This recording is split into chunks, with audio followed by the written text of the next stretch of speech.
மந்துடிக்கும் ஹரிதரிசனம் குருவென் சரணம் சரணம் குருவே சரணம் குருவே சரணம் குருவே சரணம் குருவே சரணம் குருவே சரணம் குருவே சரணம் குருவே சரணம் குருவே. இன்றே ஹரியின் தரிசனம் காண என் மனம் துடித்து அழுகிறதே. நீ இல்லாத இந்த உலகில் என் வாழ்வு சிதைந்து போகிறதே. இன்றே ஹரியின் தரிசனம் காண என் மனம் துடித்து அழுகிறதே.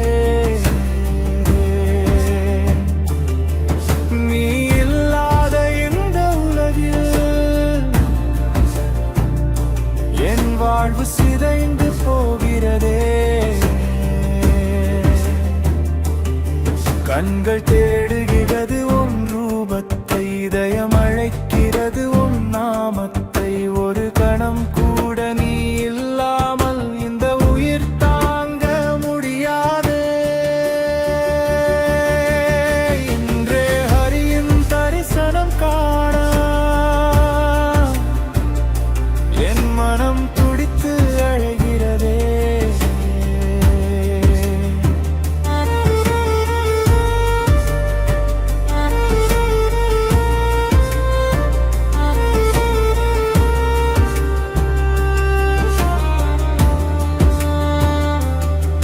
நான் செய்த தவறுகள் எண்ணற்றது, உன் கருணை மட்டும் எல்லையற்றது. குருவாய் வந்து வழிகாட்டினாய், இன்று நீ மௌனமாய் ஏன் இருக்கிறாய்? உன் தரிசனம் கிடைத்தால் போதும், என் நோய்கள் எல்லாம் தீர்ந்திடும். உன் பார்வை பட்டால் கரம் இந்த பிறரியற்றம் பெறும். ஹரி ஹரி ஹரி ஹரி ஹரி ஹரி ஹரி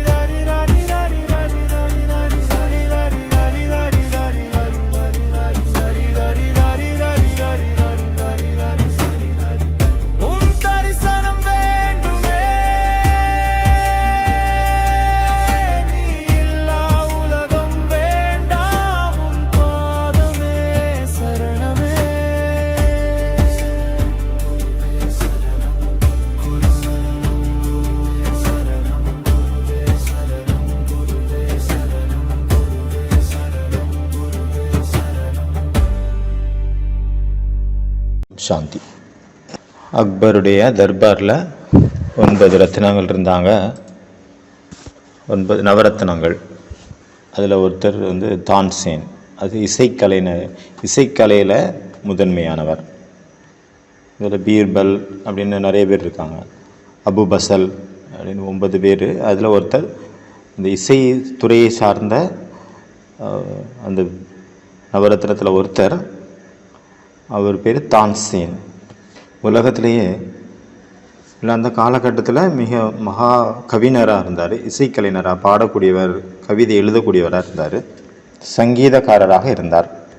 அவர் உண்மையிலே ரொம்ப மகானாக இருந்தார் தான்சேன்கிறவர். அவரை போல இசைக்கலைஞர், இசையினுடைய கலையில் சிறந்தவராக பாரதத்தில் அவரை தவிர வேறு யாரையும் இருக்க வாய்ப்பில்லை. 1-2 பேர் வேணால் இருந்திருக்கலாம், ஆனால் அவர் தான் முதன்மையாக இருந்தார். இந்த அளவுக்கு கூட ரூல்ஸ் இருந்தது. தான்சேன் எங்கே இருக்கிறாரோ, இல்லைனா அவர் பாடும்போது அவரை சுற்றி யாரும் அங்கே பாட முடியாது, இசை அங்கே ஒலிக்க முடியாது அவர் இருக்கிற ஏரியாவில், இல்லாத அவருக்கு முன்னாடி. அது தான்சேனுக்கு அவமானமாக கருதப்பட்டது. அது அவருடைய அவமானம். இல்லைனா அவங்களுக்கு தண்டனையாக கொடுப்பாங்க, இல்லைனா அவர் கூட போட்டி வச்சுக்கணும். தான்சேன் கூட யார் அந்த மாதிரி தவறுகள் செய்கிறாங்களோ, துணிச்சலான காரியத்தை யார் செய்கிறாங்களோ அவங்க அவர் கூட காம்படிஷன் பண்ணணும், போட்டி போட்டு ஜெயிக்கணும். அந்த நேரத்தில் ஒருத்தர் இருந்தார், பைஜு அப்படின்னு. அவர் பார்த்தீங்கன்னா இந்துஸ்தானி சங்கீத கலைஞராக இருந்தார் பைஜு அப்படிங்கிறவர். பைஜு பாவ்ரா அவருடைய பேர். பாவ்ரா அப்படின்னா இறைவன் மீது பைத்தியம் கொண்டவர், காதல் கொண்டவர் அப்படின்னு அர்த்தம். பைஜு பாவ்ரா. என்னெல்லாம் கதைகள் இருக்கோ, ஒருவேளை அது எக்ஸ்ட்ராவாக அவங்க திணிக்கப்பட்டதாக கூட இருக்கலாம். இருந்தாலும் அது சத்தியமா இல்லை இல்லையான்னு தெரியல. பைஜு அப்படிங்கிறவருடைய அவங்க அப்பா அவருக்கு முன்னாடி பாடுறதுக்கு முயற்சி பண்ணியிருப்பார் போல். ஒரு காலத்தில் அவருக்கு பனிஷ்மெண்ட், தண்டனை கொடுத்தாங்க ஒரு காலத்தில். அதனால் ஒரு பழி வாங்கக்கூடிய உணர்வோடையே அந்த குழந்தை, அந்த பைஜுங்கிறவர் சிறு வயதிலிருந்தே வளர ஆரம்பிக்கிறார். அவருடைய வாழ்க்கையினுடைய ஒரே லட்சியம் அந்த தான்சேனை தோற்கடிக்கணும். ராத்திரி பகலாக சங்கீதத்தின் சாதனை பண்ணிட்டு இருந்தார். மகான் சங்கீதக்காரராக மாறிட்டார்.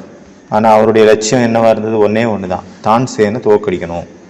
கடைசி நேர போட்டிக்காக அவர் ஒரு ஆளை தேர்ந்தெடுத்தார். அவர் தான்சேனோட குரு ஹரிதாஸ். அந்த ஹரிதாஸ் குருஜி கிட்ட சொல்கிறாரு, இந்த பைஜுங்கிறவர், அதாவது நான் இப்படி தோற்கடிக்கிறதுக்காக வந்திருக்கிறேன் அப்படின்னு எல்லா டீட்டெயிலையும் சொல்கிறாரு. அதனால் எனக்கு நீங்கள் பயிற்சி கொடுக்கணும் அப்படிங்கிறாரு.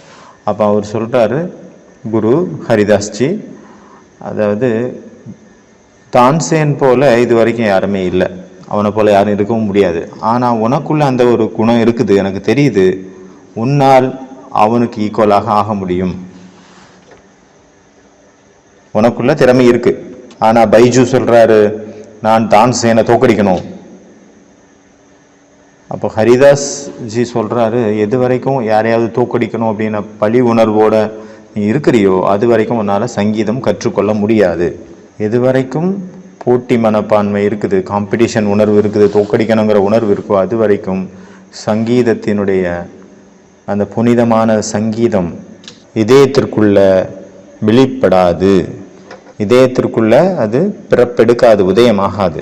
எது வரைக்கும் புகழடையணும் அப்படிங்கிற ஆசை இருக்குதோ அது வரைக்கும் சங்கீதம் அங்கு உருவாகாது, கன்ஸ்ட்ரக்ஷன் ஆகாது, படைக்கப்படாது.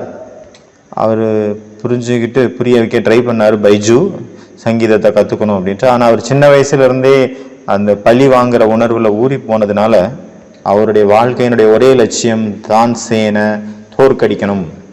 ஆனாலும் அவர் சாதனைகள் பண்ணிகிட்டே இருந்தார் ராத்திரி பகலாக, ஸ்ரீ ஹரிதாசனுடைய கண்காணிப்பில். ஆனால் சாதனையை இன்னும் அதிகப்படுத்துகிறாரு, ஸ்பீட் பண்ணுறாரு, வேகத்தை அதிகப்படுத்துகிறாரு.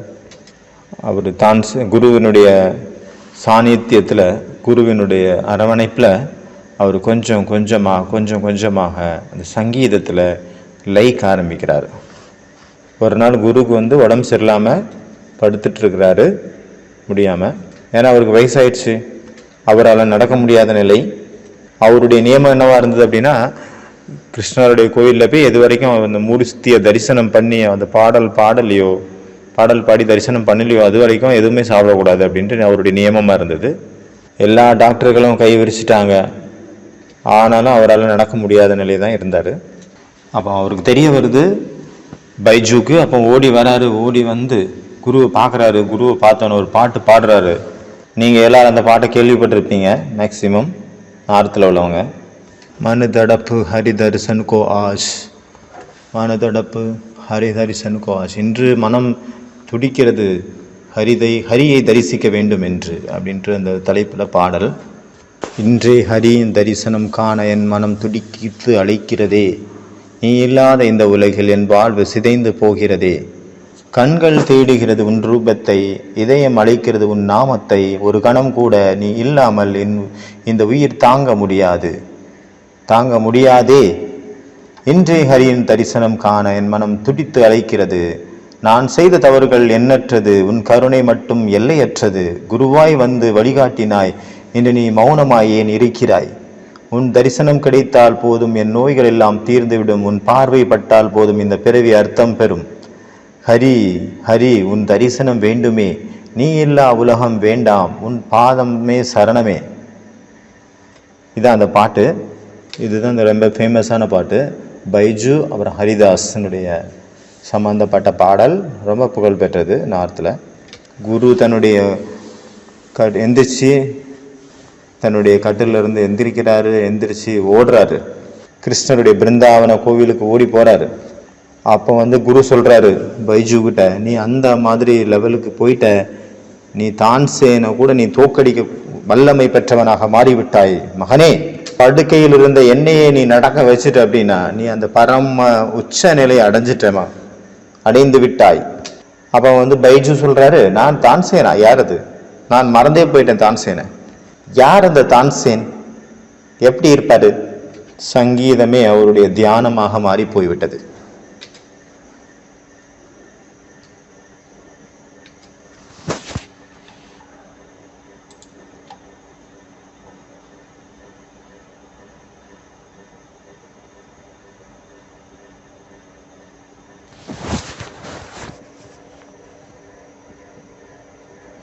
இசைதான் ஒரு தியானமாக ஆகி போனது. இசையே தியானம் ஆயிடுச்சு. நான் சங்கீதத்தின் அன்பில் மூழ்கி போனேன். அங்கு போட்டி என்ன, பொறாமை என்ன, பழி வாங்குதல் எங்க, எப்படி வரும்? எங்க அன்பு இருக்குதோ அங்க இன்னொருத்தரை தூக்கடிக்கணுங்கிற அங்க உணர்வே இல்லாம போயிடுது. அதனால நான் என்னுடைய சங்கீதத்தை இந்த பஜார்ல வைக்கிறதுக்கு நான் விரும்பல. நான் எந்த ஒரு தர்பாரினுடைய சங்கீதக்காரனாக ஆக விரும்பவில்லை. அவர் ஒரு பொழுதும் தர்பாருக்கு போகவே இல்லை. அவருக்குள் இருந்த நான் அப்படிங்கிறது அங்க விழுந்துருச்சு, போயிடுச்சு, மறைஞ்சிருச்சு, அழிஞ்சிருச்சு. அவருக்குள்ள என்ன ஒரு நான் என்னுடையது அப்படின்னு இருந்ததோ அதுவும் அழிந்து விட்டது. நான் எல்லாரையும் தோக்கடிக்கணும், யாரையும் ஒருத்தரை தோக்கடிக்கணும் அப்படிங்கிற எண்ணம், தான்சேனை தோக்கடிக்கணுங்கிற எண்ணம் அங்கே அழிந்து விட்டது. நான் ஃபேமஸ் ஆகணும், புகழ் பெற்றவனாக மாறணும் அப்படிங்கிற அந்த நான் என்பது அழிந்து விட்டது, ட்ராப் ஆயிடுச்சு. என்னுடைய கனவுகள் நிறைவேறணும் அப்படிங்கிற எண்ணம் அங்கே ட்ராப் ஆயிடுச்சு, விழுந்துருச்சு, என்னை விட்டுட்டு போயிடுச்சு. எங்கு நான் மற்றும் என்னுடையதுங்கிறது இல்லாமல் போயிடுச்சோ அங்குதான் தூய்மையானது ஜென்மம் எடுக்கின்றது, பிறப்பெடுக்கின்றது. எது வரைக்கும் நம்ம யாரையாவது பிடிச்சிட்டு இருக்கோம், ஏதோ ஒரு மனிதர்களை பிடிச்சிட்டு இருக்கோம், அவரை நம்ம ரீதியில் அவங்கள நடத்த விரும்புகிறோம், நம்ம ரீதியில் அவரை செயல்படுத்த விரும்புகிறோம். அந்த பிடிப்பில், அந்த மோகத்தில் அதிகமான துக்கம் இருக்குது. பவித்திரதா அப்படின்னா, தூய்மை அப்படின்னா சுதந்திரத்தன்மை. பவித்திரதா அப்படின்னா எல்லா பிடிப்புகளையும் விட்டுறணும். காலையினுடைய அவ்யக்த முரளி ஒரே ஒரு வார்த்தை இருக்குது அதில். அது என்னன்னா, அந்த ஒரு வார்த்தை தான் நம்மளை தியாகம் பண்ண விடுறதில்லை. அது என்ன வார்த்தை? நான். நான். அந்த நான்கிறத ஆத்மாவை மாற்றுங்க, அந்த ஆத்மாவை நிமித்தமாக மாற்றுங்க. நான் அப்படிங்கிறத ஆத்மாவை மாற்றணும், ஆத்மாவை என்ன பண்ணணும்? நிமித்தமாக மாற்றணும். நான் செய்யவில்லை, அவர் செய்ய வச்சிட்டு இருக்கிறாரு, சிவபாபா செய்ய வச்சிட்டு இருக்கிறாரு. எனக்கு என்னுடையவர் ஒரே ஒரு பாபா, மேரா ஒரு பாபா தான். அதனால் எல்லாருமே கண்களை மூடுங்க. மனசுக்குள்ள நான் ஆத்மா, என்னுடைய பாபா, இதை 10 தடவை உள்ளுக்குள்ள ரிப்பீட் பண்ணுங்க. நான் ஆத்மா, என்னுடையவர் ஒரே ஒரு பாபா மட்டுமே.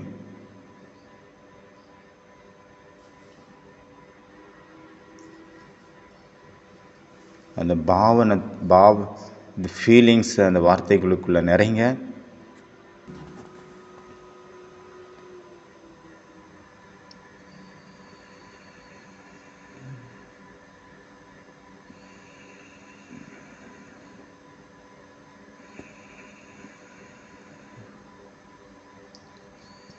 ஓம் சாந்தி. காலையினுடைய அவ்யக்த முரளி. முதல்ல நீங்கள் சொல்லுங்கள் எல்லா பாயிண்ட்ஸும். முரளி 2008 முரளி.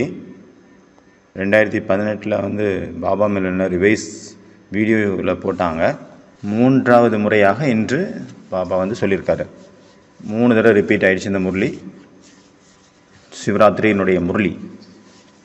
பாபா என்ன சொன்னார்? முதல்ல எல்லாரும் சொல்லுங்கள் பார்ப்போம், இந்த முரளியில் பாபா என்ன சொன்னார்.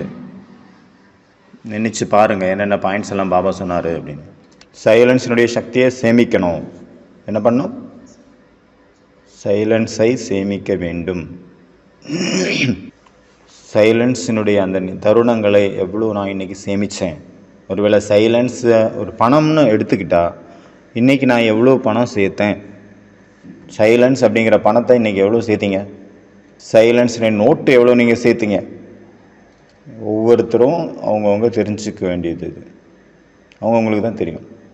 ஃபுல் டே என்ன பண்ணீங்க சொல்லுங்கள். மௌனத்தின் பேங்கில் மௌனத்தின் மூமெண்ட்ஸை, சனத்தை, மௌன நேரத்தை சேர்த்திங்க. எவ்வளோ சேர்த்திங்க, என்ன பண்ணீங்க, சேர்த்திங்களா? இந்த மௌனம் என்ற பேங்க் இப்பொழுது மட்டுமே திறந்திருக்கின்றது. எவ்வளோ மௌனத்தினுடைய நோட்டுகளை, பணத்தை சேர்த்திங்க. ஒவ்வொரு நேரம், ஒவ்வொரு வினாடியாக நம்ம சேர்க்கணும். சைலன்ஸினுடைய ரெஜிஸ்டர், சைலன்ஸினுடைய பேங்கு. வேற என்ன சொன்னார் பாபா? ஸ்நேகத்தின் விமானம். ஸ்நேகத்தின் விமானத்தின் மூலமாக என்ன பண்ணார் பாபா? ஸ்நேகத்தின் விமானம். வேற என்ன சொன்னார்? சாகரா இல்லை ஜூலா, ஊஞ்சல்னு சொன்னார். அன்பின் ஊஞ்சல், ஸ்நேகத்தின் ஊஞ்சல். வேற என்ன சொன்னார்? இந்த பரமாத்மாவுடைய அன்பானது, ஸ்நேகமானது சகஜமாக, பாப்சமானாக, அசரீரியாக மாற்றிவிடுகின்றது. எல்லாருமே சொல்லுங்கள், இந்த பரமாத்மாவுடைய அன்பு, பரமாத்மன் சிநேகம் பாபாவுக்கு சமமாக, அசரீரியாக, சகஜமாக மாற்றிவிடுகிறது. அப்போ ஆயிருங்க அசரீரியா. இந்த பரமாத்மாவுடைய அன்பு அவ்யக்த ஸ்வரூபம், அவ்யக்த ஸ்திதியை நம்மளை நிலைக்க வச்சிருது. வேற என்ன சொன்னார் இன்னைக்கு முரளியில்? மனம், சொல், செயல், சம்பந்தம், தொடர்பில் நான் எவ்வளோ சேமிப்பு பண்ணேன். என்ன சேமிப்பு பண்ணேன்? தூய்மை, பியூரிட்டியினுடைய கணக்கை பார்க்கணும், ஆடிட்டிங் பண்ணணும். மனம் எவ்வளவு தூய்மையாக இருந்தது, என்னுடைய வார்த்தைகள் எவ்வளவு தூய்மையாக இருந்தது, என்னுடைய கர்மத்தில் எவ்வளோ தூய்மை இருந்தது, கனெக்ஷன், அப்புறம் தொடர்பில் வர்றவங்க, உறவினர்கள், அவங்களோட கூட எவ்வளவு தூய்மையினுடைய சதவீதம் எவ்வளோ இருந்தது. அதனால் தூய்மையினுடைய ஆடிட்டிங், கணக்கு பார்க்குறது. அப்புறம் சைலன்ஸினுடைய பேங்க்கு, நோட்டு சேமிக்கணும். வேறு என்ன சொன்னார் பாபா? தூய்மைதான் பிராமண வாழ்க்கையின் ஆதாரம். ஒன்று. வேறு என்ன சொன்னார்? பூஜைக்குரியவங்களை ஆகிறது ரெண்டாவது சொன்னார். மூணாவது என்ன சொன்னார்? சிரேஷ்ட பிராப்திற்கான ஆதாரம் சொன்னாரா? அப்போ தூய்மைங்கிறது என்னது? ஆதாரம். வேற என்ன சொன்னார்? சிவமந்திரம்னு சொன்னார். மாயாவை என்ன பண்ண சொன்னார்? தூரத்துலேருந்தே துரத்திடுங்க. எப்படி துரத்துங்கன்னு சொன்னார்? இல்லை வேற, முகத்தில் பரமாத்மாவுடைய முகம் தெரிய வேண்டும். வேற என்ன? நம்மளுடைய நடத்தையில் என்ன தெரியணும்னாரு? நடத்தையில் ஸ்ரீமத் சொன்னாரா? இல்லை வேற என்ன சொன்னார்? வானப்பிரஸ்தி சொன்னாரா? ஆமாம், வானப்பிரஸ்தினா என்னன்னு சொன்னார்? ஏகாந்தம் மற்றும் ஸ்மரன், நினைவு, ஸ்மரணை. வேற என்ன சொன்னார்? நினைச்சு பாருங்கள், யோசிங்க. அதனால் அபியாஸ் பயிற்சி நம்பர் 3. கண்ணாடி முன்னாடி நின்றுட்டு என்ன பண்ணணும்? உங்களை நீங்களே கேளுங்க, என்னுடைய முகத்தில் மலர்கள் தெரியுதா, ரோஜா பூ தெரியுதா, இல்லை வாடி போன இலைகள் தெரியுதா? இதுதான் மிரர் எக்ஸ்பிரிமெண்ட், கண்ணாடி பரிசோதனை. நம்மளுடைய முகமே பேசும், அதாவது சொல்லி கொடுத்துரும். நம்ம மனசினுடைய ஆழத்தில் ஆழமான உதாசி இருக்குது, துக்கம் இருக்குது அப்படின்னா, டீப் துக்கம் இருக்குது அப்படின்னா, உள்ளுக்குள்ளே வீணானது ஓடிட்டுருக்கு அப்படின்னா, நீங்கள் எவ்வளோ தான் மறைக்குங்க, ஆனால் முகத்தில் தெரிந்துவிடும். ஆனால் சில நேரம் முகம் ஏமாற்றவும் செய்யும். வெளியில் காட்டிப்பாங்க நிறைய பேர், நான் ரொம்ப குஷியாக இருக்கேன் அப்படின்னு. ஆனால் இப்படியும் இருக்கலாம், அவங்கள விட துக்கமானவங்க அந்த உலகத்தில் யாருமே இல்லாத அளவு இருக்கலாம். அவ்வளோ துக்கமாக இருப்பாங்க. வெளியில் காட்டிப்பாங்க ஸ்மைலிங், உள்ளுக்குள்ளே ஒன்றும் இல்லை. சிலர் பார்த்தீங்கன்னா முகத்தில் வெளியிலேருந்து பார்க்கும்போது துக்கமாக தெரியும், ஆனால் உள்ளுக்குள்ளே ரொம்ப குஷியாக இருப்பாங்க. அப்படியே இருக்கலாம். வேற என்ன சொன்னார் பாபா? நடுவாக பேப்பர் வரும், அப்போ என்ன பண்ணோம்? பாஸ் ஆகணுமா? இல்லையே, அலர்ட் சொன்னாரா? இங்கிலீஷ் வார்த்தைகளை சொல்லுங்கள் பாபா. என்னெல்லாம் இங்கிலீஷ் வார்த்தை முரளியில் சொன்னாரோ அதை சொல்லுங்கள். Ever ready okay, accurate okay, alert okay, mind control okay, silence okay, clean and clear okay. வேற என்ன சொன்னார்? வேற டச்சிங் கேட்சிங், வேற அக்கௌண்ட்டு, பேங்க் சொன்னார் ஓகே. வேற சைலன்ஸ் சொல்லியாச்சு. அது டைரக்ஷன்ஸ், சயின்ஸ் சொன்னாரா? ஓகே. வேற பியூரிட்டி, வேற பாடி கான்சியஸ்னஸ்னுடைய ஐ அப்படின்னாரு. அப்புறம் சர்க்கம்டான்ஸ், வேற என்னது? நேச்சுரல், நேச்சர் மற்றும் நேச்சுரல் ஓகே. எத்தனை மாதத்துக்கு சொன்னார்? இந்த காரியத்தை எத்தனை மாதத்தில் செய்யணும்? ஒரே மாதம். Homework number 4. ஒரு மாதம். இதுவரை நம்மளுடைய ரொம்ப டீப்பான பலவீனத்தை நம்ம விடுறதுக்கு முயற்சி பண்ணிகிட்டு இருக்கோம். ஆனால் அது விட்டு போக மாட்டேங்குது. அதனால் இன்றிலிருந்து ஒரு மாதத்துக்கு அதை விட்டுறணும். அதில் ஃபோக்கஸ் பண்ணணும். அந்த வியாதியாகட்டும், அந்த சமஸ்காரமாகட்டும், அந்த பலவீனமாக இருக்கட்டும், அந்த மாற்றானுடைய சமஸ்காரம், ராவனுடைய சமஸ்காரம், அதை நம்ம என்னுடையது அப்படின்னு நினச்சிட்டு இருக்கிறேனோ அதை டெய்லி அதை பரிசோதனை பண்ணி அதை செக் பண்ணி அதை விளக்க முயற்சி பண்ணோம் ஒரு மாதத்துக்காக. எப்போ நம்ம ஆரம்பிக்கணும்? இன்றிலிருந்து. இன்னைக்கு டேட் என்ன? 21 டிசம்பர் 2025. அப்போ எவ்வளோ பாக்கியவான் நம்ம எல்லாம். பாக்கியவானுடைய நாட்கள், நம்மளுடைய நாட்கள். இந்த நாளில் நம்ம மதுபனில் இருக்கிறோம். ஏதாவது ஒரு காரியத்தை நம்ம ஸ்டார்ட் பண்ணோம் அப்படின்னா மதுபனை விட உயர்ந்த ஸ்தானம் எங்கேயாவது இருக்குதா? ஏதாவது நம்ம உறுதியான எண்ணம் எடுக்கணும் அப்படின்னா மதுபன்லேருந்து எடுக்கணும். மனிதர்கள் தீர்த்த யாத்திரை போகிறாங்க, அங்கே போய் எதையாவது விட்டுட்டு வராங்க, விடுறதுக்கு முயற்சி பண்ணுறாங்க. ஆனால் நம்ம இருக்கிறதே தீர்த்தஸ்தலம் மதுபனில். மதுபனம் உலகத்திலேயே மிக உயர்ந்த சர்வ உத்தமமான தீர்த்தம். இந்த பூமியில் இப்பொழுது 8:55 ஆச்சு. இப்போ உங்களுக்குள்ள ஒரு எண்ணத்தை கொண்டு வாங்க. கண்களை மூடுங்க, எண்ணம் வைங்க, நினைங்க.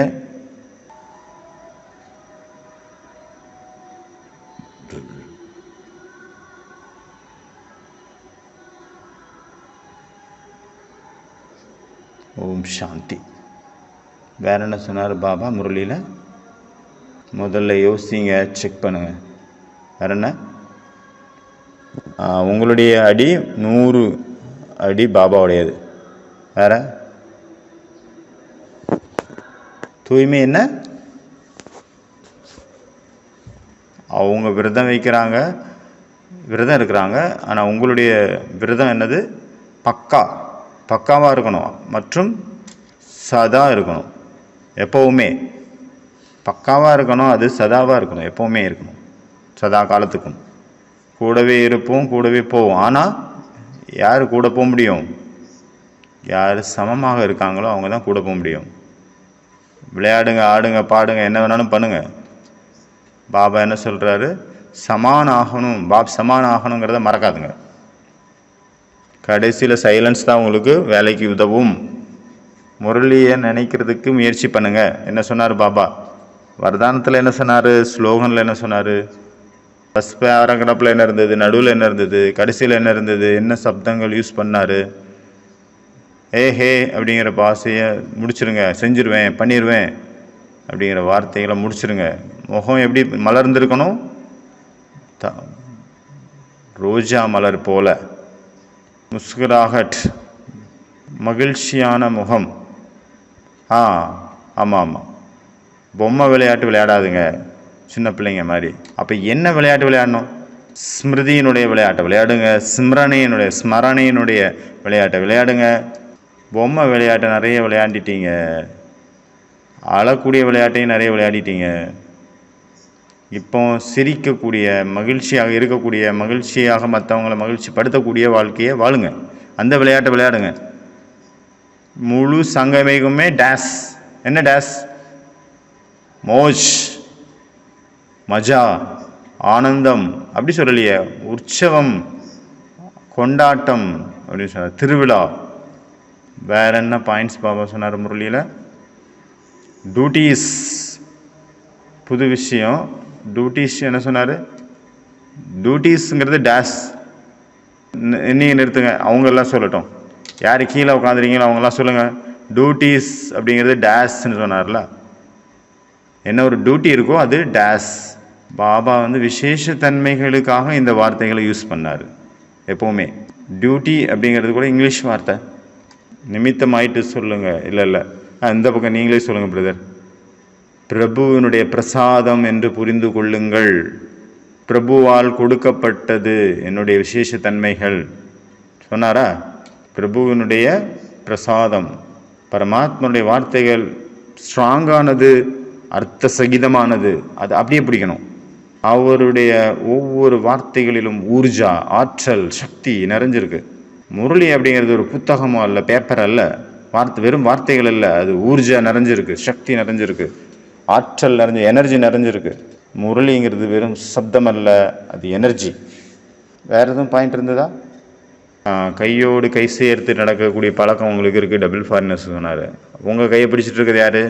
கைகளில் ஸ்ரீமத் என்ற கை. ஸ்ரீமத் தான் பாபாவுடைய கை. வேற என்ன சொன்னார்? செய்விப்பவர் செய்வித்து கொண்டிருக்கின்றார். என்னது? சகயோகத்தின் கை, உதவியின் கை. யாராவது விழுந்துட்டாங்க அப்படின்னா என்ன பண்ண சொன்னார்? தூக்கி விடுங்க மேலே.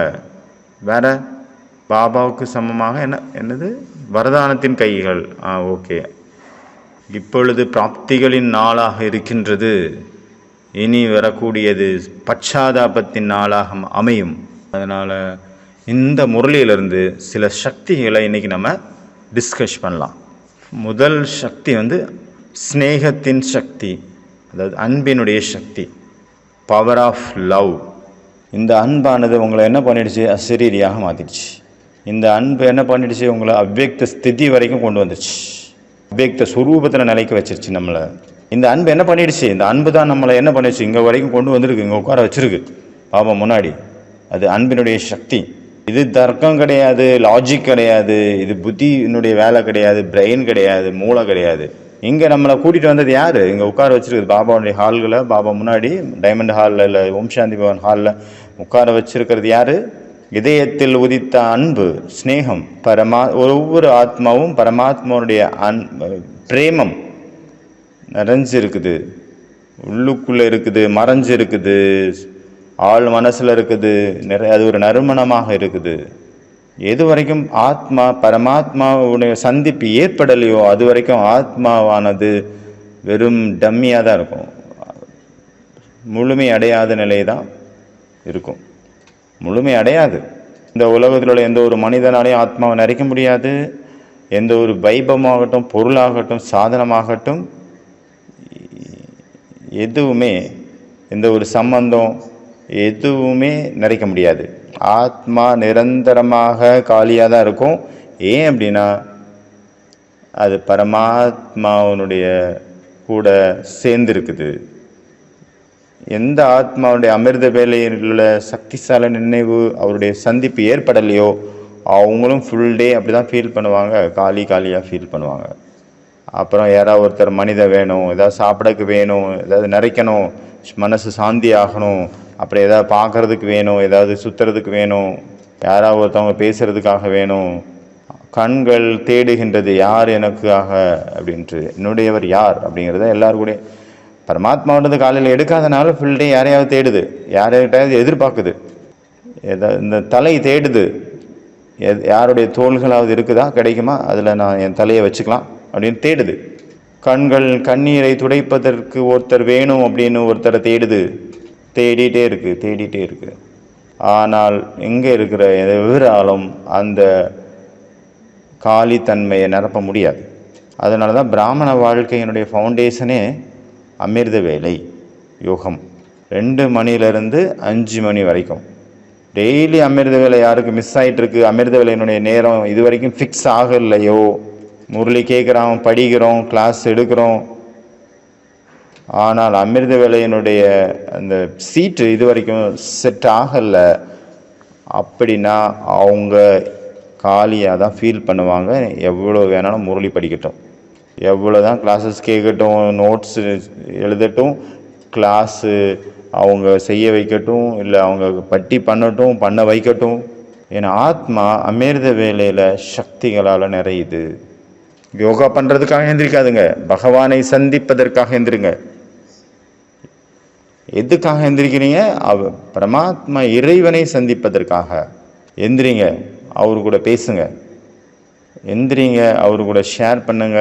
உலகத்தில் உள்ள யாரு கூடயும் ஷேர் பண்ண முடியாத விஷயத்தை. ஆத்மாவை நிரப்பக்கூடியவர் அவர் ஒருவரே, முழுமையடைய செய்யக்கூடியவர், திருப்திப்படுத்தக்கூடியவர், சுகத்தால் நிறைக்கக்கூடியவர் அவர் ஒருவர் மட்டுமே. மற்றவங்களாம் நிறைக்கிறது கிடையாது, இருக்கிறதையும் காலி பண்ணிடுவாங்க, திருடிட்டு போயிடுவாங்க, கொள்ளையடிச்சிருவாங்க. எல்லாம் திருட்டு ஆத்மாக்கள். அதனால் முதல் சக்தி பிரேமத்தின் சக்தி, ஸ்நேகத்தின் சக்தி, அன்பின் சக்தி, பவர் ஆஃப் லவ். இந்த பரமாத்மாவுடைய அன்பு தான் நம்மை அசரீரியாக மாற்றிவிடுகிறது. சரீரத்தினுடைய உணர்வு மறந்து போயிடுது. இந்த போதை ஏறிடுச்சு அப்படின்னா, யாராவது ஒருத்தர் போதைக்கு அடிமையாக இப்போ சாராயம் குடிச்சிருக்காரு, ஒரு ஃபுல் அடிச்சிருக்காருன்னா அவருக்கு என்ன தெரியும்? அவருடைய கண்களில் மூலமாக பார்க்கும்போது எல்லாம் டபுளாக தெரியும். அப்போ பிரபுவனுடைய அன்பில் நம்ம அன்பை குடித்து அவருடைய போதையில் நம்ம மூழ்கிட்டோம் அப்படின்னா அப்போ டபுள் புருஷார்த்தம் பண்ணணும். நம்ம கூட முரளியினுடைய ஒவ்வொரு வார்த்தைகள்லையும் பிரேமம் ஏற்பட்டு விடணும். ஒவ்வொரு வார்த்தையிலையும் பிரேமம் அன்பு. அதை வெறும் படிக்க மட்டும் செய்யாதுங்க, முழு முரளியும் சிலர் எழுதுகிறாங்க நிறைய பேர். அவங்களுக்கு என்ன காட்டுது அந்த விஷயம்? அவங்களுக்கு எவ்வளோ அன்பு இருக்குது அப்படிங்கிறத காட்டுது. அந்த முரளியினுடைய வார்த்தைகள், அந்த எழுத்துக்கள் மீது அன்பு, பிரேமம். சிலர் படிக்கிறதும் இல்லை, கேட்குறதும் இல்லை, கேட்குறது கூட மேலோட்டமாக கேட்குறாங்க. ஒரு குடிகாரர் இருந்தார், அவர் எப்போல்லாம் குடிக்க போகிறாரோ அப்போ அவருடைய பேக்கெட்டில் பிளாஸ்டிக்கால் செய்யப்பட்ட தவளை வச்சுருந்தார். அவர் எப்போ குடிக்கிறது உட்காருவாரோ அப்போ பிளாஸ்டிக்காலான அந்த தவளையை வைப்பார் முன்னாடி. இது அவருடைய டெய்லியினுடைய நியமம். போகும்போது மறுபடியும் பேக்கெட்டில் எடுத்து வைப்பார், போயிடுவார். அந்த சாராய கடையினுடைய ஓனருக்கு ஆச்சரியமாக இருந்தது, இது என்ன நடக்குது? கடைசியில் கேட்குறாரு, இந்த தவளையினுடைய வேலை என்ன? அது என்னதான், எதுக்கு தான் நீ வச்சுருக்க, என்ன தான் பண்ணுற, என்ன ரகசியம்? அவர் சொல்கிறாரு, ஆமாம் ரகசியம் நிறைய இருக்குது. அதாவது நான் வரும்போது என் பாக்கெட்டில் ஒரே ஒரு தவளை தான் இருந்தது, அதை நான் என் முன்னாடி வைக்கிறேன். எப்போ நான் குடிக்க ஆரம்பிச்சிட்டேன், குடிச்சிட்டே இருக்கேன், எப்போ எனக்கு 2 தவளை தெரியுமோ அப்போ எனக்கு என்ன தோணுது, நம்ம குடித்தாச்சு, நம்ம குடிக்கிறத நிறுத்திடணும், நம்ம கிளம்ப வேண்டிய சமயம் வந்து விட்டது அப்படின்னு எனக்கு உணர்த்துது. அதனால் ஈஸ்வரனுடைய அன்பு, பரமாத்மானுடைய அன்பு கூட ஒரு சாராயம் போல் இருக்கணும். அதை குடித்த பிறகு நஷா ஏறிடணும், போதை ஏறிடணும். ஹிந்தியில் ஒரு பாட்டு உண்டுல, நான் அன்பினுடைய சாராயத்தை குடிச்சிட்டேன் அப்படின்னு ஒரு பாட்டு. பிரேம் கா பியாலா பியாகும் மே பியாகும் அப்படின்னு ஒரு பாட்டு, சூப்பரான பாட்டு. அன்பு என்ற சாராயத்தை குடித்து விட்டேன் அப்படின்ட்டு மிக ஹையஸ்டான ஒரு இன்டாக்சிகேஷன், ஒரு போதை, ரொம்ப ஹை லெவல் போதைனா இதுதான். இந்த போதை ஏறிச்சு அப்படின்னா எல்லாமே டபுள் ஆயிரும். யார் முரளியை ஒரு தடவை படிக்கிறாங்களோ அவங்க 2 தடவை படிக்க ஆரம்பிச்சுவாங்க. எந்த ஒரு விஷயத்தையும் நம்ம நினைவில் வச்சுக்கணும் அப்படின்னா அதுக்கு என்ன டெக்னிக்கு? எந்த ஒரு குழந்தை இருக்குது அப்படின்னா அது எப்படி ஞாபகம் வச்சுக்குது? அந்த குழந்தை ரிப்பீட் பண்ணுறாங்க, ரிப்பீட். மீண்டும் காலையில் முரளி படிங்க, அப்புறம் படிங்க, அப்புறம் கேளுங்க. நிறைய தடவை ரிப்பீட். ஃபிங்கர் டிப்ஸில் இருக்கணும் எல்லா பாயிண்ட்ஸும். எது வரைக்கும் படிக்கணும், எது வரைக்கும் அதனுடைய அந்த வார்த்தைகள், முரளியிலுடைய வார்த்தைகள், என்னுடைய எண்ணம் 2 ஒன்றாகாத வரைக்கும், அந்த டெக்ஸ்டானது, அந்த எழுத்துக்கள் என்னுடைய ட்ரில்லாக மாறாத வரைக்கும், எனக்குள்ளே வராத வரைக்கும், என்னுடைய சொரூபமாக மாறாத வரைக்கும் படிக்கணும். இது மிகவும் ஆழமான ஒரு டெக்னிக். இதை யாருக்கும் காட்டணும்னு அவசியம் கிடையாது. ஒவ்வொருத்தருக்கும் அவங்கவுங்களுக்கே தெரியும். நான் எங்கே நின்றுட்டுருக்கேன், இன்றைக்கி வந்து காலையிலேருந்து ராத்திரி வரைக்கும் நான் என்ன பண்ணேன், இந்த சித்திரங்கள் ஒவ்வொருவருக்கும் முன்னாடி தானாகவே இருக்குது. அவங்கவுங்களுக்கு டைம் வேஸ்ட் பண்ணேன், மொபைலு, இன்டர்நெட்டு, டிவி, மற்றவங்கள பேசுகிறது, மற்றவங்கள பார்க்குறது, இங்கே உள்ள ஒரு விஷயம் அங்கே அதை சாப்பிட்றது, இதை சாப்பிட்றது, புதுசாக அதை பண்ணுறேன், புதுசாக இதை பண்ணுறேன், புதுசாக சாப்பிட்ணும், இதெல்லாம் போகம், போக விலாசம். இது எல்லாத்தையும் ஆத்மாவுடைய சக்திகளை நஷ்டமாக்கிறது. கட்டுப்பாடு என்பது ஆத்மாவுடைய சக்தியை அதிகப்படுத்துகின்றது. யாருடைய புத்தி 24 மணி நேரம் இதிலே கிடக்குது, இதை பார்க்கணும், இதை கேட்கணும், இதை சாப்பிடணும், இதை வந்து டச் பண்ணணும், தொடணும், இந்திரியங்களுடைய சுகத்தில் இருக்கிறவங்க, இந்திரிய சுகத்திலே இருக்கிறவங்களுக்கு எப்படி இந்த போதை ஏறும், பரமாத்மா அன்பினுடைய போதை எப்படி அவங்களுக்கு ஏறும். அதனால் எல்லாத்தோட ஃபஸ்ட்டு சக்தி பவர் ஆஃப் லவ், அன்பின் சக்தி. ஹோம்ஒர்க் என்ன பண்ணோம், நான் என்னை பரமாத்மாவுடைய அன்பினால் எப்படி நிரப்புவது அப்படிங்கிறத பற்றி சிந்தனை பண்ணணும். நான் எப்படி என்ன பண்ணுறது, என்னுடைய அன்பு பரமாத்மா கூட அந்த அளவு இருக்கணும். நான் ஒன்று பண்ணிகிட்ருக்கேன் அப்படின்னா அது டபுளாக மாறிடும். அடுத்த சக்தி இந்த முரளியில் பவர் ஆஃப் பியூரிட்டி, தூய்மையின் சக்தி, பவித்ரதாவின் சக்தி, தூய்மையின் சக்தி. மனம், சொல், செயல், சம்பந்தம், தொடர்பு. முக்கியமாக எதில் ஒர்க் பண்ணணும், யார் தொடர்பில் வராங்க, யார் சம்பந்த பந்தங்கள், அவங்க மேலே, நம்மளுடைய சம்பந்திகளாக யாரெல்லாம் இருக்காங்க அவங்க மேலே இதை ஒர்க் பண்ணணும்.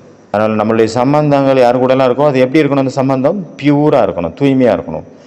உங்களுடைய சம்பந்தங்கள் கைக்குள்ளே வைங்க, கைக்கு மேலே வைங்க. உங்கள் உள்ளங்கையில் உங்களுடைய சம்பந்தங்கள் எல்லாமே இருக்குது. கணவன் மனைவியினுடைய சம்பந்தம், தாய் மற்றும் குழந்தைகளுடைய சம்பந்தம், சகோதரன் சகோதரிகளுடைய சம்பந்தம். கேளுங்க, இந்த சம்பந்தம் பியூராக இருக்கிறதா, தூய்மையாக இருக்கின்றதா, பகவானுக்கு இது பிடித்திருக்கின்றதா? இதில் வந்து விகாரத்தினுடைய கிருமிகள் இல்லைதானே? இதில் மோகத்தினுடைய கயிறுகள் இருக்கின்றதா? தன்னுடைய சம்பந்தத்தை தன்னுடைய உள்ளங்கையில் வைங்க. குதாவிற்கு இது பிடித்திருக்கின்றதா அப்படின்னா இன்னைக்கு அதை வந்து தியாகம் பண்ணிடுங்க. பிடிக்கலை அப்படின்னா விட்டுருங்க, கதவை மூடிடுங்க, டோர் க்ளோஸ்டு. மாயா நிற்குது, வந்து நீங்கள் தான் நிறுத்திடுறீங்க. அது போகிறதுக்கு தான் ஆசைப்படுது. நம்ம நடையை கட்டுவோம் அப்படின்ட்டு அது புரிஞ்சுக்கிச்சு. நீங்கள் பிடிச்சி வச்சுக்கிட்டீங்கன்னா மாயாவை, நீங்கள் தான் அதுக்கு பாஸ்போர்ட் கொடுத்து வச்சுருக்கீங்க. பாபா முரளியில் சொல்கிறார் இல்லையா, மாயாவினுடைய பழக்கம், அதுக்கு பழக்கம் வர்றது. பவர் ஆஃப் த பியூரிட்டி, அது காரியம் எதில் பண்ணணும், மனசில். மனதினுடைய தூய்மை, வார்த்தைகளுடைய தூய்மை, காரியத்தினுடைய தூய்மை, சம்பந்தங்களுடைய தூய்மை, சொந்த பந்தங்களுடைய தூய்மை, அவங்களுடைய நமக்கும் அவங்களுக்கான ரிலேஷன்ஷிப்பினுடைய அந்த தூய்மை எவ்வளோ இருக்குது. இதில் எல்லாம் ஸ்பெஷலாக இதில் நம்ம காரியம் செய்யணும். பார்வையினுடைய தூய்மை, பார்வையினுடைய தூய்மைக்கான விதி என்ன? ஆத்மாவை பார்க்கணுமா, அது வந்து தெரியாதுல்ல கண்ணுக்கு. அதை விட்டுட்டு வேறு ஏதாவது சொல்லுங்கள் பார்ப்போம். ரொம்ப முக்கியம் விஷயம், முகத்தையே பார்க்காதுங்க. எதுக்கு பம்பு? பார்த்து என்ன பண்ண போகிறீங்க? போகும்போதும் நடக்கும்போதும் கண்கள் கீழே, டவுன். எவ்வளோக்களோ நீங்கள் மனிதர்களை பார்ப்பீங்களோ அவ்வளோக்களோ இவங்க கருப்பு, இவங்க வெள்ளை, இவங்க குண்டாக இருக்காங்க, ஒல்லியாக இருக்காங்க, இவங்க ஏழை பணக்காரன், இவங்க குமாரியா மாதாவா, குமாரா அதர் குமாரா, இளைஞனா வயசானவரா, ஆனா பெண்ணா, எல்லாமே ஓட ஆரம்பிச்சிருது. மைண்டு சுற்ற ஆரம்பிக்குது, சூடாகிடுது. அப்புறம் எப்படி கம்ப்யூட்டரில் ஃபேன் உள்ளே இருக்கும், சூடாகிறது தடுக்கிறதுக்காக. ஏன்னா சூடாகிட்டே இருக்குது, ஒர்க் பண்ணிகிட்டே இருக்குது. அதே போல் மனசுலேயும் ஓட ஆரம்பிக்குது. மூளை வேலை செய்யுது, புத்தி வேலை செய்யுது, மனசு வேலை செய்யுது. அப்போ சூடாகிடுது. ஃபுல் மேக்ஸ் எல்லாமே ஓடுது. கணக்கு என்னெல்லாம் உலகத்தில் கணக்கு இருக்கோ அதெல்லாம் ஓட ஆரம்பிக்குது. ஒவ்வொருத்தரை பற்றி கணக்கு, அவங்கள பற்றி நான் என்ன கணக்கு பண்ணி வச்சுருக்கேன், இல்லைன்னா புது கணக்கை உருவாக்குது. புதுசாக ஒருத்தரை பார்க்குறோன்னா புது கணக்கு, புது ஃபைல் ஓப்பன் ஆகுது.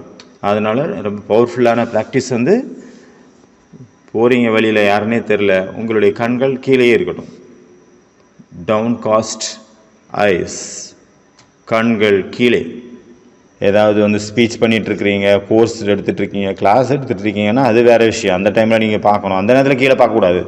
மற்ற நேரத்தில் நீங்கள் போயிட்டுருக்கீங்க, சுற்றி வந்துட்டுருக்கீங்க, அந்த நேரத்தில் ஏதாவது ஒரு தெரியும், போஸ்டர் தெரியும், ஏதாவது மனிதர்கள் தெரிவாங்க. பசி இல்லை, ஆனால் சாப்பாட்டை பார்த்தோன்னே பசிக்குது, பசி விழிச்சுக்குது. தூங்கிட்டு இருந்த பசி சாப்பிட்டே ஆகணும், இது இன்னைக்கு சாப்பிட்ணுன்னு ஆசை வந்துடுது. டாக்டர் சொல்லிட்டாரு ஸ்வீட் சாப்பிடாதுங்க அப்படின்ட்டு. ஆனால் பார்த்துட்டேனே, என்ன பண்ணேன், என் கண்ணில் பட்டுடுச்சு. என்ன பண்ண, கண்ணில் படாமல் இருந்தால் பரவாயில்ல, பட்டுடுச்சு. கண்கள் மூலமாக 80% நம்மளுடைய சக்தி ஊர்ஜா வெளியில் போயிடுது. அந்த கண்கள் மூலமாக தான் நமக்குள்ள குப்பைகள் உள்ளே வந்து ஏறிக்குது. ரெண்டாவது என்ன பார்த்தப்போ, பவர் ஆஃப் பியூரிட்டி, தூய்மையின் சக்தி. மூணாவது டச்சிங் பவர் மற்றும் கேட்சிங் பவர். பாபாவுடைய டச்சிங் யாருக்கு வரும்? யாருடைய புத்தி வந்து க்ளீன் அண்ட் கிளியராக இருக்குது, எவரடியாக இருக்குது, அச்சானக் திடீர்னு என்னெல்லாம் வரணுமோ அதை ஏற்றுக்க ரெடியாக இருக்குது, மனம் புத்தி ஒரு நிலையில் இருக்குது. டச்சிங்ஸ், இதை பண்ணுங்க, இப்படி பண்ணுங்க, இப்படி பண்ணாத அப்படின்னு டச்சிங் ஆகும். நம்ம ஃபுல் டே யோசிச்சுட்டு இருக்கோம், இதை பண்ணக்கூடாது, அதை பண்ணக்கூடாது, இப்படி பண்ணணும், அப்படி பண்ணணும், இங்கே போக்கணும், இந்த டிபார்ட்மெண்ட் போவா, அந்த டிபார்ட்மெண்ட் போகவா, இந்த வேலை பார்க்கவா, அந்த வேலை பார்க்கவா, அமிர்த வேலை இத்தனை மணிக்கு எந்திரிக்கவா இல்லை அத்தனை மணிக்கு எந்திரிக்கவா, இதை சாப்பிடவா இல்லை அதை சாப்பிடவா, எதை சாப்பிட்றது, ஃபுல் டே கால்குலேஷன் போயிட்டே இருக்குது.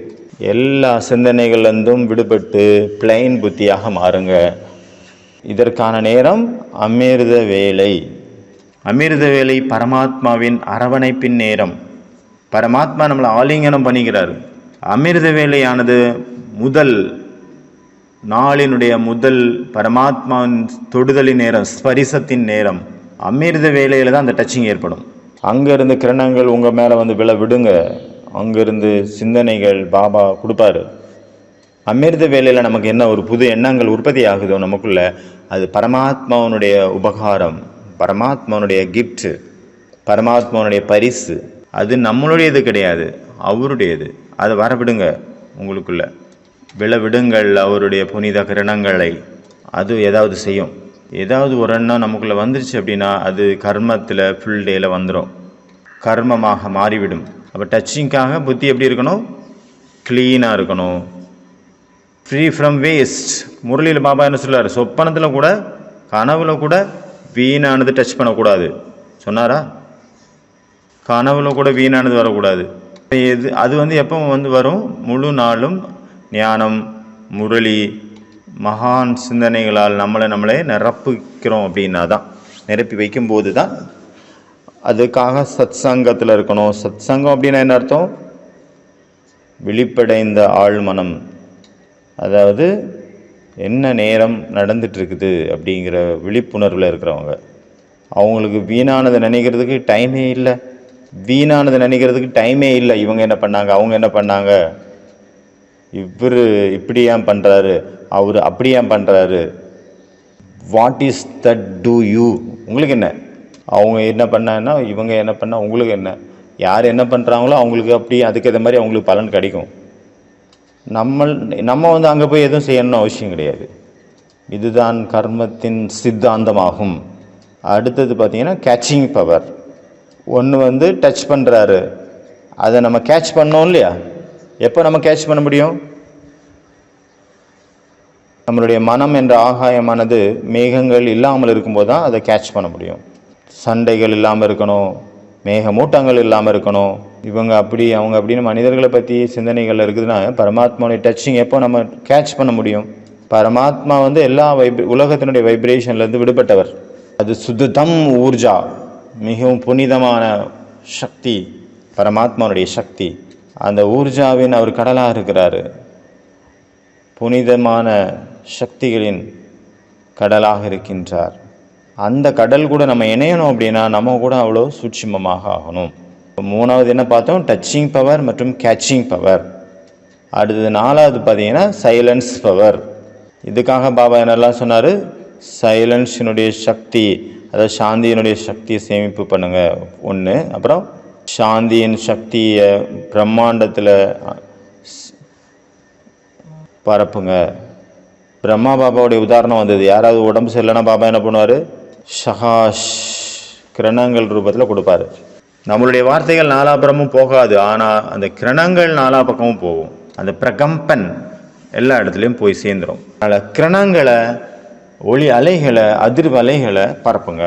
மௌனத்தில், சைலன்ஸில், சாந்தியில் நிறைய பவர் இருக்குது. நம்ம யாராவது தப்பு பண்ணுறதை பார்க்குறோம், நம்ம என்ன பண்ண முடியும்? நம்மளால் எதாவது பண்ண முடியுமா? யாரையாவது மாற்ற முடியுமா? நம்மளால் நம்மளே மாற்ற முடியல.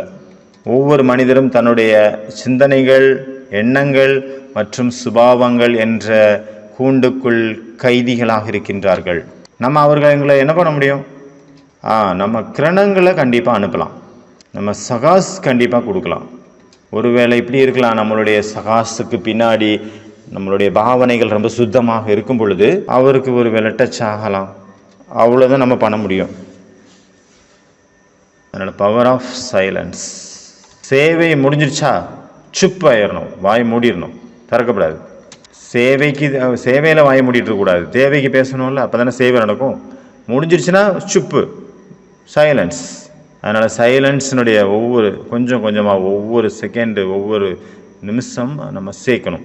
சைலன்ஸினுடைய அந்த நேரத்தை செகண்ட் இல்லை நிமிஷம் அந்த சைலன்ஸை நமக்குள்ளே சேர்க்கணும். அப்போ அது கொஞ்சம் கொஞ்சமாக அது பழக்கமாக மாறிடும். எது வரைக்கும் நீங்கள் சேவை சேத்திரத்தில் இருக்கீங்க, சேவை காலத்தில் இருக்கீங்கன்னா அப்போ எல்லாத்தையுமே பண்ணுங்கள். எல்லாருக்கூடையும் பேசுங்க, எல்லாரையும் சந்திங்க. எப்போ காரியம் முடிஞ்சு போச்சோ எல்லாம் அதுலேருந்து டிட்டாச்ட். யாருக்கும் நமக்கு எந்த சம்பந்தமும் கிடையாது. நீ யாரோ நான் யாரோ, சேவை முடிஞ்சுது. சேவையில் தான் தேவைக்கு பேசணும். அதுக்கு பிறகு எதுக்கு பேசணும்? சேவை முடிஞ்ச பிறகு நம்ம பேசுகிறோம் அப்படின்னா அது வெயினான பேச்சாக தான் இருக்கும். நம்ம எல்லாருக்குள்ளேயும் ஒரு இன்னர் ரூம் இருக்குது, அதுக்குள்ளே போயிருங்க. ஒரு சன்னியாசிகிட்ட கேட்குறாங்க, உன்னை சுற்றி நாலா பக்கமும் எதிரிகள் சூழ்ந்துட்டா நீ என்ன பண்ணுவேன்? அவர் சொல்கிறார், நான் என் ரூமுக்குள்ளே போயிடுவேன். அவங்க பார்க்குறாங்க, எந்த ரூமா, இதில் என்ன இருக்குது? ஒரு குடிசை, எல்லா நாலா பக்கம் திறந்து வேற இருக்குது. அவர் சொல்கிறாரு, நான் இந்த ரூமை சொல்லலை, நான் உள்ளுக்குள்ளே உள்ள ரூமை சொன்னேன். என் உள் இருக்கிறது, உள்ளுக்குள்ளே ஒரு சின்ன ரூம் இருக்குது. கிறிஸ்டியன்ஸ் சொல்கிறாங்க இன்னர் செல்ஸ்.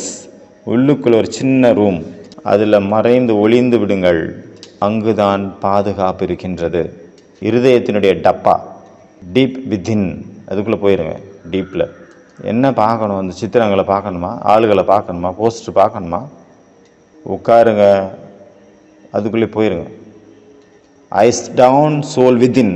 கண்கள் கீழே இருக்கணும், ஆத்மா உள்ளுக்குள்ளே இருக்கணும். சிந்தனை அதாவது உள்முகமாக இருக்கணும். அந்தர்முகி. வானப்பிரஸ்தி அப்படின்னா என்ன சொன்னார் பாபா முரளி வரதானத்தில்? ஏகாந்தத்தில் இருக்கவங்க தான் வானப்பிரஸ்தி. மௌனம் மற்றும் ஏகாந்தம் தான் ஒரு யோகியின் பரமமித்திரன், பரம நண்பன். கூட்டத்தின் நடுவில் யோகி தொலைந்து போகின்றார். அவருக்கு அந்த சப்தம் சந்தடி எல்லாம் அவருக்கு பிடிக்கிறது இல்லை. யோகிக்கு பவர் ஆஃப் சைலன்ஸை சேர்க்கணும், அப்புறம் அதை பரப்பணும். ட்ரில் கூட சொன்னார் பாபா. என்ன ட்ரில் சொன்னார்? ஒரு செகண்டில் மனசு ஒரு நிலையில் இருக்கணும், புத்தி ஒரு நிலையில் இருக்கணும், சைலன்ஸில் போயிடணும். சாந்தியினுடைய சக்தியில் நிலைச்சிருங்க. இந்த பயிற்சி எப்போ பண்ணணும்? நடுநடுவா ஃபுல் டே. அடுத்த ஹோம்ஒர்க்கு நடுவிட சைலன்ஸ். டிராஃபிக் கண்ட்ரோல் ஓடுது, அப்போ தான் நம்ம சைலன்ஸாக இருக்கணும் அப்படின்னு கிடையாது. உங்களுடைய டிராஃபிக் கண்ட்ரோலை நீங்களே செட் பண்ணிக்கங்க. அது உங்களுக்கானதாக இருக்கணும். 1 minute சைலன்ஸ். உள்ளுக்குள்ளே போங்க, அங்கே ஸ்டாப் ஆயிருங்க. அடுத்த பவர் என்ன சொன்னார் பாபா? பவர் ஆஃப் கர்மா. சிரேஷ்ட கர்மத்தின் கணக்கை சேமிப்பு செய்யுங்கள். முழு நாளில் பாருங்கள், நான் எவ்வளோ பேருக்கு சுகம் கொடுத்தேன், எத்தனை பேருடைய மனசை உடைச்சேன் அதையும் பாருங்கள், எத்தனை பேரை காயப்படுத்தினேன்னா அதையும் பாருங்கள். என்னுடைய வார்த்தைகளால் யாரோ சிரேஷ்ட புருஷார்த்தங்கிற ரெக்கையில் பறந்துட்டு இருந்தாங்க, நான் அவங்களுடைய ரெக்கையை கட் பண்ணி விட்டேன். எவ்வளோ பெரிய பாவ கர்மம். யாரோ ஒருத்தவங்க சுத்தமான இதயத்தோடு வந்தாங்க, அவங்க இதயத்துக்குள்ளே நீங்கள் விஷத்தை ஊற்றிட்டீங்க. அப்போ அது எவ்வளோ பெரிய பாவம். பர சிந்தனை, அவங்கள பற்றி நினைக்கிறது, அவங்கள பார்க்குறது, மற்றவங்கள பார்க்குறது. டெய்லி புண்ணிய காரியம் பண்ணிகிட்ருக்குறீங்க, ஆனால் 10 நிமிஷம் மட்டும் பாவம் பண்ணிட்டீங்க. டெய்லி 10 நிமிஷம் டிஸ்டர்ப் பண்ணுறீங்க மற்றவங்கள. அப்போ அதனுடைய பாதிப்பு இருக்கும் இல்லையா? ஃபுல் டேனுடைய புருஷார்த்தத்தினுடைய இது போயிருமா? ஆனால் power of the elevated karmas, அதாவது சிரேஷ்ட கர்மத்தின் சக்தி. வேற என்ன சக்தி சொன்னார்? பவர் ஆஃப் கான்சன்ட்ரேஷன், மன ஒருநிலைப்படுத்தும் சக்தி, இதை அதிகப்படுத்துங்க. வேற என்ன சக்தி சொன்னார்? இந்த மாதிரி மைண்ட் கண்ட்ரோலாக இருக்கணும். இது 2008 டைமண்ட் ஹாலில் நடந்து பாபா எடுத்த முரளி. யார் அந்த நேரத்தில் இருந்தாங்களோ அவங்க நினைக்க முடியும், நினச்சி பார்க்கலாம். ஏன்னா ரொம்ப பவர்ஃபுல்லான வார்த்தைகளை பாபா யூஸ் பண்ணார். அந்த மாதிரி மைண்ட் கண்ட்ரோல் இருக்கணும். ஹால் சாந்தமாயிடுச்சு. இந்த மாதிரி மைண்ட் கண்ட்ரோல் இருக்கணும். எப்போ வேணுமோ எங்கே வேணுமோ உங்களுடைய மனசை நீங்கள் கொண்டு போக முடியிற அளவு, இப்படி கையை அங்கே இருந்து இங்கே மாற்ற முடியுது ஈஸியாக. அதே போல் மைண்ட் கண்ட்ரோலில் இருக்கணும். ஓம் சாந்தி.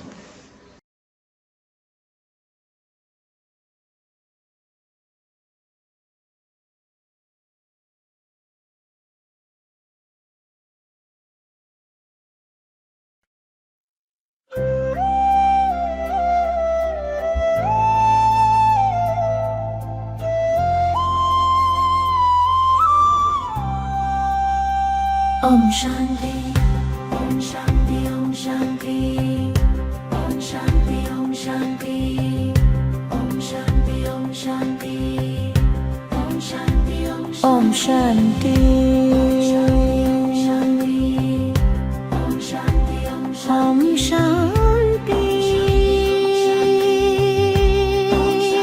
Om Shanti, நிகழ வேண்டியது நிகழ்த்தீரும், நிகழ வேண்டியது நிகழ்ந்தேரும், ஏற்ற மனத்துக்கு சாந்தி சேரும், எதிர்ப்பு பாரம் ஆகி நிற்கும், ஏற்றுக்கொள்தல் யாழில் தெரும், நிகழ வேண்டியது நிகழ்ந்தீரும்,